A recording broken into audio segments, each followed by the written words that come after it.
বন্ধুরা, আমার নাম সিমরান এবং বাড়িতে সবাই আমাকে সীমা বলে ডাকে। আমাদের পরিবারে শুধু দুটি বোন, যার মধ্যে আমি ছোট। আমার বড় বোন রেহানার বিয়ে হয়ে গেছে। আমি দেখতে খুবই সুন্দর, তাই দুলাভাইয়ের মনে আমার প্রতি আকর্ষণ তৈরি হয়েছে। দেখতে আমার বোনও কম নয়, কিন্তু তারা বলে ঘরের মুরগি ডাল সমান হয়। আমি 2 বছর বয়সে পা দিয়েছি, কিন্তু আমার উচ্চতা খুব বেশি নয়, মাত্র 5 ফুটের একটু বেশি। তবে আমার শরীর ঠিকঠাক ছিল। আমরা অর্থাৎ আমার বাবা মা এবং আমি গ্রামে থাকতাম, আর বোন বিয়ের পর থেকে শহরে থাকে, কারণ দুলাভাই শহরেই অনলাইন মার্কেটিংয়ের কাজ করেন। আমি এ বিষয়ে বেশি জানতাম না, কিন্তু তিনি প্রচুর টাকা উপার্জন করতেন। আমি দুলাভাইয়ের সাথে ফোনেও অনেক কথা বলতাম, আর তিনি সবকিছু বলতেন যা তিনি আমার বোনের সাথে করতেন। আমিও তার সাথে এসব কথা বলে খুব ভালো লাগত। কখনো কখনো তিনি ভিডিও কলে আমাকে জেদ করতে শুরু করতেন, সীমা, তুমিও দেখাও না কেমন আছো। তাই তার সাথে ভিডিও কলে বেশি কথা বলতাম না, কারণ আমার একটু সংকোচ হতো। কিন্তু দুলাভাই আমাকে অনেকবার নাগ দেবতার দর্শন করিয়েছিলেন। তিনি বলতেন, কিছু হয় না সীমা, তুমি তো খুব লাজুক। এখন তোমার বোনকে দেখো, রোজ এর পূজা করে কি। তখন আমি হাসতে হাসতে বলতাম, বাস করো দুলাভাই, আমি দেখতে চাই না। আপনিও না গি। সত্যি বলতে আমারও পূজা করানোর খুব ইচ্ছা হতো, কিন্তু আমি আর কি করতে পারতাম। তাই আমি ফোন কেটে দিতাম। একবার দুলাভাই ফোনে আমাকে মিষ্টি কথায় জিজ্ঞাসা করলেন, সীমা, তোমার ইচ্ছা করে না কি তুমি বিয়ে করো? তখন আমি দুলাভাইকে বললাম, কেন করব না? খুব ইচ্ছা করে দুলাভাই। শেষ পর্যন্ত আমিও তো একটি মেয়ে কি। তখন দুলাভাই বললেন, যাই হোক, যদি তুমি চাও আমি তোমার ইচ্ছা পূরণ করতে পারি কি। আমি বললাম, না দুলাভাই, আমার এখন বিয়ে করতে ইচ্ছা নেই কি। দুলাভাই বললেন, অরে শালি সাহিবা, বিয়ের কথা কে বলছে?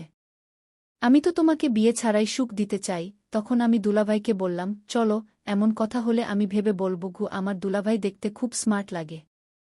বিয়ের পরও তাকে দেখে কেউ বলতে পারবে না যে তার বিয়ে হয়ে গেছে। পরের দিন আবার দুলাভাই আমাকে ফোন করলেন এবং জিজ্ঞাসা করতে লাগলেন, কি হয়েছে সীমা, তুমি তো বললে না। আমি বললাম, দুলাভাই, যাই হোক, আমারও ইচ্ছা করছে, কিন্তু আপনি তো আমার দুলাভাই হয়ে আছেন। যদি রেহানা দিদি জানতে পারে, তিনি রাগ করবেন কি। তখন দুলাভাই বললেন, অরে সীমা, তুমি এত ভয় পেজো না। কিছু হবে না। আমি কাল তোমার গ্রামে আসছি। তুমি শুধু প্রস্তুত থাকো খু। কিন্তু তখনই আমি দুলাভাইকে বলে দিয়েছিলাম, দুলাভাই, আমার না আছে, আপনি আসবেন না গু। সন্ধ্যায় আমি আবার দুলাভাইকে ফোন করলাম, দুলাভাই, আমি সত্যি বলছি, না, আপনি কাল আসবেন না কি। কিন্তু দুলাভাই বলতে লাগলেন, এখন তো আমি মন স্থির করে ফেলেছি, আর এখন তো আমি আসব। দেখি তুমি কিভাবে না মানো খো। আমি অনেক অনুরোধ করলাম, কিন্তু দুলাভাই মানলেন না। সকাল 9টা নাগাদ দুলাভাই গাড়ি নিয়ে বাড়িতে এসে গিয়েছিলেন।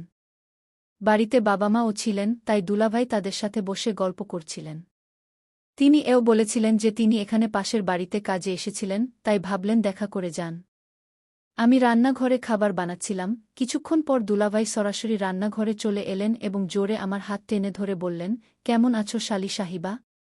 ফোনে তো বড়াই দেখাচ্ছিলে, আর এত সাজগোজ কার জন্য? তখন আমি জোরে বলে উঠলাম, ছাড়ুন দুলাভাই, আপনিও। কতবার মনে করেছিলাম আসবেন না, তবুও চলে এলেন। আপনার বোনের কি আপনার প্রতি আকর্ষণ নেই যে আমার পিছনে লেগে আছেন? তখন দুলাভাই বললেন, আজ তো খুব রাগী দেখাচ্ছ, চলো এখনই তোমার রাগ ঠান্ডা করি কি। এরপর তিনি একটি সোনার ব্রেসলেট বের করে আমার গলায় পরিয়ে দিলেন। সত্যিই এটি খুব সুন্দর ছিল। আমি জিজ্ঞেস করলাম, এখন এর কি দরকার ছিল দুলাভাই? তিনি বললেন, এটা তো সালি সাহিবার জন্য ছোট্ট একটি উপহার। বলো কেমন লাগল? আমি হেসে বললাম, খুব সুন্দর দুলাভাই, কিন্তু আপনি এটা মনে করবেন না যে আমি এর বিনিময়ে আপনাকে গু। দুলাভাই বললেন, অ্যানা সীমা, এটা তো এমনিই মনে হলো তাই নিয়ে এলাম। সত্যি বলতে এটা তোমায় খুব মানেছে, একদম রাজকুমারীর মতো লাগছে কি। তখন আমি বললাম, বসেন দুলাভাই, আমাকে বেশি মিষ্টি কথা বলার দরকার নেই, আমি সব বুঝি কি। এরপর আমি সবার জন্য খাবার পরিবেশন করলাম। দুলাভাইও খালি পেটে এসেছিলেন, তাই তিনি আমাদের সাথে খেলেন এবং গল্প করতে লাগলেন। আমি ভাবলাম দুলাভাই হয়তো এখন চলে যাবেন, তাই নিশ্চিত হতে মজার ছলে জিজ্ঞেস করলাম, দুলাভাই, আপনি আজ থাকবেন না? দুলাভাই বললেন, কে বলেছে আমি যাচ্ছি? আমি কাল সকালে যাব। যদি আপনাদের অসুবিধা হয় তবে এখনই চলে যাই। তখন আমার বাবা বললেন, অ্যানা, সে তো মজা করছে, এবং আমাকেই দাঁত দিলেন। খাওয়ার পর দুলাভাই গেস্ট রুমে বিশ্রাম নিতে গেলেন, আর মাম্মি বাবা খেতে চলে গেলেন, কারণ আমাদের খেতে এখন ধান লাগানো হচ্ছিল। আমিও বাবার সাথে খেতে যেতে চেয়েছিলাম, কারণ জানতাম যদি বাড়িতে থাকি তবে দুলাভাই আমাকে ছাড়বেন না। তাই বাবাকে অনুরোধ করলাম, কিন্তু বাবা রাজি হলেন না। তিনি বললেন, তুমিও যদি যাও তবে দুলাভাই বাড়িতে একা থাকবেন। তাই তুমি বাড়িতেই থাকো। বাবার এমন কথা শুনে দুলাভাই খুব খুশি হলেন, কারণ এখন সারা দুপুর কেউ আমাদের বিরক্ত করবে না। এরপর আমি রান্নাঘরের কাজ সেরে ফেললাম।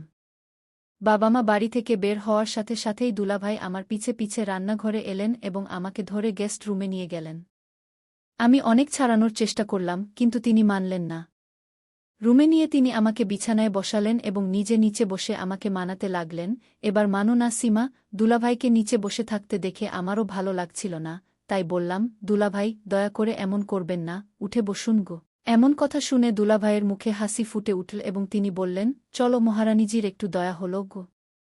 তখন আমি দুলাভাইকে বললাম, আপনি এমন করলে আমাকে মানতেই হবে, কিন্তু সত্যি বলতে দুলাভাই, আমি খুব অস্থির বোধ করছি। দুলাভাই বললেন, কোনো সমস্যা নেই সীমা, এটা স্বাভাবিক। প্রথমবার সবারই হয়। আর তুমি অস্থির অবস্থায় আরও সুন্দর লাগছ। তখন আমার কপালে একটু ঘাম দেখা দিয়েছিল। দুলাভাই যখন শুরু করতে যাচ্ছিলেন, ঠিক তখনই রেহানা দিদির ফোন এলো। দুলাভাই তাড়িঘড়ি ফোন কেটে দিলেন। এরপর আবার রেহানা দিদি ফোন করলেন। দুলাভাই আবার কাটতে যাচ্ছিলেন, কিন্তু আমি তার হাত থেকে ফোন নিয়ে রিসিভ করলাম। ফোনে দিদি রেগে বললেন, কি হচ্ছে, তুমি ফোন ধরছ না কেন? আমি উত্তর দিলাম, দিদি, আমি সিমরান বলছি। দিদি বললেন, আচ্ছা, কেমন আছে সীমা? আর মাম্মি বাবা কেমন আছেন? আমি দিদিকে নমস্কার জানিয়ে বললাম, আমি ভালো আছি দিদি, আপনি কেমন আছেন? দিদি বললেন, আমি ভালো নেই, তাই তো ফোন করেছি। আজ সকালে সিঁড়ি থেকে নামার সময় পা পিছলে পড়ে গিয়েছি। এটা শুনেই দুলাভাই আমার হাত থেকে ফোন কেড়ে নিয়ে দিদিকে বললেন, রেহানা, তোমার সকালেই ফোন করা উচিত ছিল। এখন কেমন আছো? বেশি আঘাত পেয়েছ? থাকো, আমি এখনই 1 ঘন্টার মধ্যে পৌঁছে যাচ্ছি। দিদি বললেন, এতটা ঘাবড়ানোর কিছু নেই। যখন কল করি তখন ধরো না, আমার কোনো চিন্তাই তোমার নেই। দুলাভাই দিদিকে সরি বললেন এবং বললেন, চলো এবার আমাকে মাফ করে দাও রানী সাহিবা, আর কখনো এমন করব না। এরপর আমি দুলাভাইকে বললাম, দিদি, আমাকে দুলাভাইয়ের বিরুদ্ধে অভিযোগ করতে হবে। দিদি জিজ্ঞেস করল, কি অভিযোগ? তখন আমি বললাম, এরা আমাকে খুব বিরক্ত করে, সব সময় নাড়াচাড়া করে। আমি এদের অনেক বকাঝকা করি, কিন্তু এরা মানেই না। এখন আপনি বুঝিয়ে বলুন। তখন দিদি বললেন, ভাই, দুলাভাইশালীর বিষয়ে আমাকে টানাটানি করো না। যাই হোক, এরা আমাকেও খুব বিরক্ত করে, তাই এদের অভ্যাস হয়ে গেছে।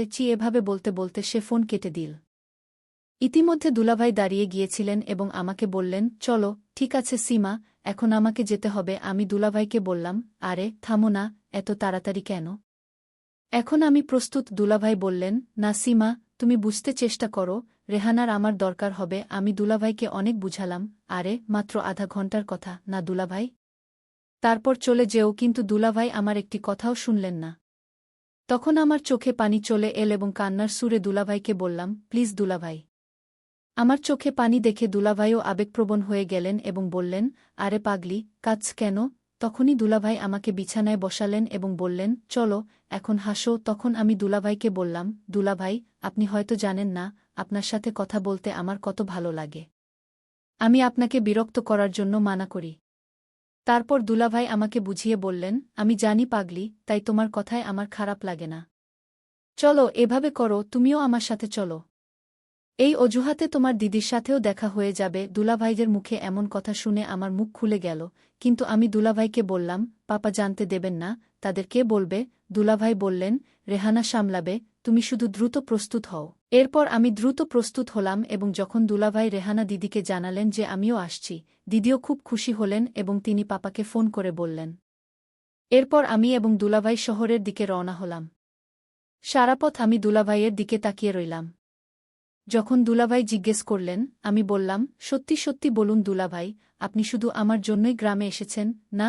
তখন দুলাভাই হেসে বললেন, আশা তো তোমার জন্যই ছিল, কিন্তু ভাগ্য দেখো, আমাকে নিয়ে যাচ্ছি। এরপর জানি না আমার কি হলো। আমি না ভেবেই দুলাভাইকে বললাম, আই লাভ ইউ। আমার এমন কথা শুনে দুলাভাই একদম ব্রেক মারলেন এবং বললেন, সীমা, তুমি এমন কথা কিভাবে বলছ?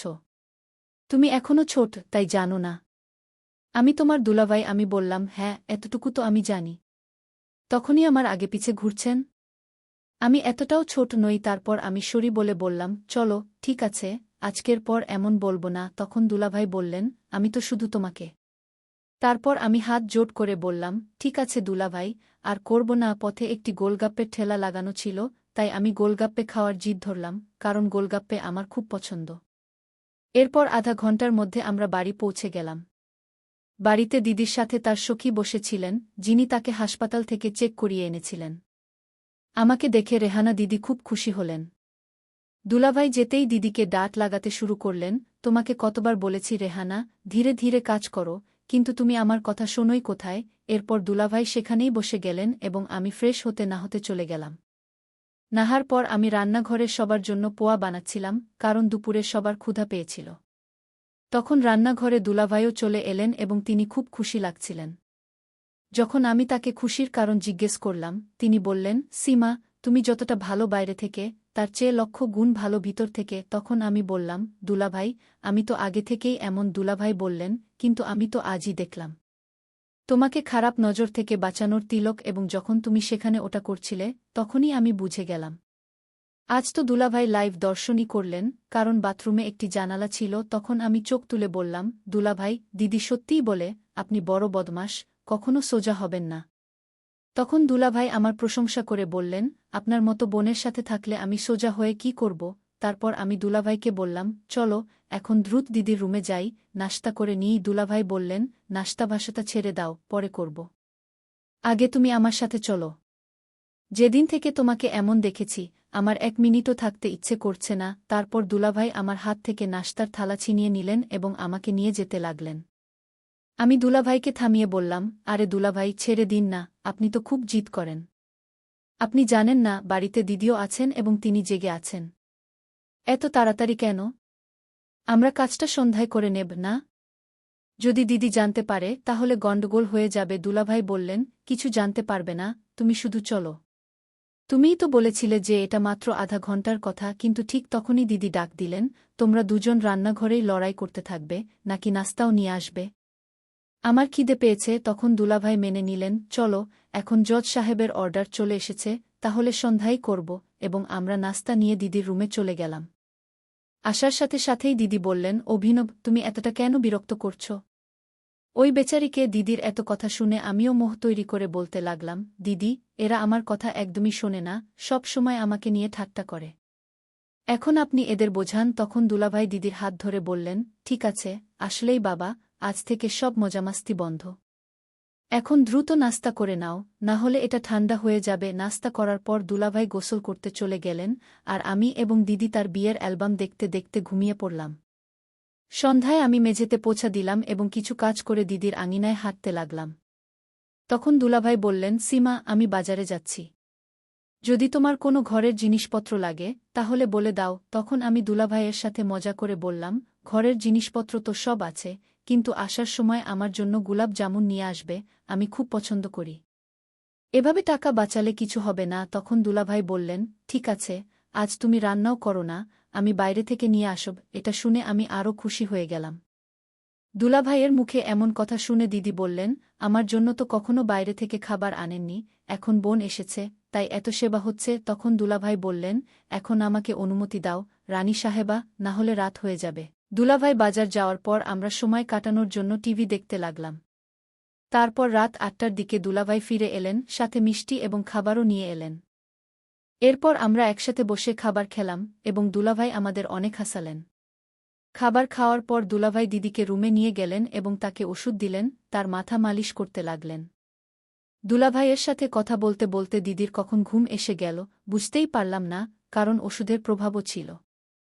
দিদিকে ঘুম পাড়ানোর পর দুলাভাই আমার রুমে এলেন। আমি বসে দুলাভাইয়েরই অপেক্ষা করছিলাম। তাকে দেখে আমি বললাম, আর 10 মিনিট দেরি করলে আমিও তোমাকে ঘুমিয়ে পেতাম। তখন দুলাভাই বললেন, কোনো সমস্যা নেই, তুমি তো আমি জাগিয়েই নিতাম। তারপর তিনি বললেন, তুমি 2 মিনিট অপেক্ষা করো, আমি তোমার জন্য আরও কিছু এনেছি। এ বলে তিনি রান্নাঘরে গেলেন এবং ফ্রিজ থেকে একটি বিয়ারের বোতল নিয়ে এলেন। যখন আমি দুলাভাইকে জিজ্ঞাসা করলাম, এটা কি, তিনি বললেন, কিছু না, স্বাস্থ্যের জন্য ভালো, আর একটু পান করলে তোমার কোনো অস্বস্তি হবে না। তখন আমি দুলাভাইকে মানা করলাম, না দুলাভাই, আমি এগুলো পান করব না। দুলাভাই বললেন, যদি তোমার না নিতে হয় তাহলে নিও না। আমি বললাম, আজ পর্যন্ত আমি পান করিনি, আর বাবাও বলেন যে মদ্যপান স্বাস্থ্যের জন্য ভালো নয়। তখন দুলাভাই বললেন, অরে পাগলি, তুমি কোন যুগে বাস করছ? এটা তো সাধারণ বিয়ার, এতে কিছু হয় না। আর তুমি তো দেখেছি যে আজকাল মেয়েরাও পান করে, এরপর দুলাভাই আমাকে পান করিয়েই দিলেন। আসলে এটা আমার প্রথমবার ছিল, তাই একটু অদ্ভুত লাগছিল, কিন্তু পান করার পর সব অস্বস্তি যেন উড়ে গেল। পরে দুলাভাই পূজা শুরু করলেন।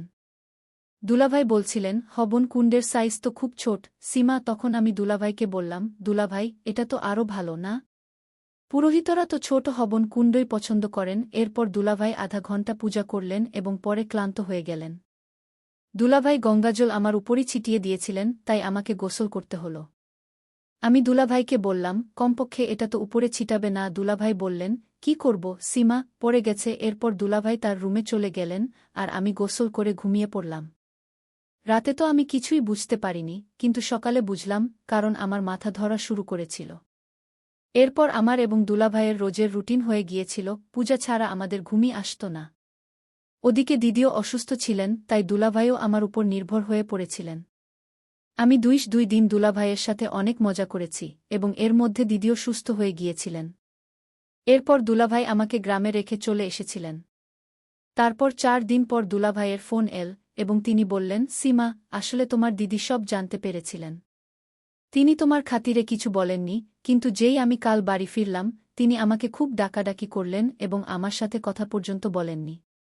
যদিও আমি রেহানাকে ম্যানেজ করে ফেলেছি, কিন্তু প্লিজ তুমিও এখন সব কথা মাথা থেকে বাদ দিয়ে দাও। এটা শুনে আমিও ভয় পেয়েছিলাম, কিন্তু রেহানা দিদি খুব ভালো মনের ছিলেন। আমি তাড়াতাড়ি তাদের ফোন করলাম এবং ক্ষমা চাইলাম। দিদি বললেন, কোনো সমস্যা নেই সীমা, তুমি তো একটা ছোট মেয়ে ছিলে। ভুলটা তাদেরই ছিল, কিন্তু আমি তাদের বুঝিয়ে দিয়েছি। আজকের পর তারা আর এমন কিছু করবে না। আর তুমি বাড়িতে কিছু বলো না, না হলে মা বাবাও চিন্তিত হবেন। এরপর সব কিছু স্বাভাবিক হয়ে গেল এবং দিদিও আর বিশ্বাসটা এগিয়ে নেননি। কারণ দুলাভাইতে যতই ত্রুটি থাকুক না কেন, তিনি রেহানা দিদির সব কথা মানতেন।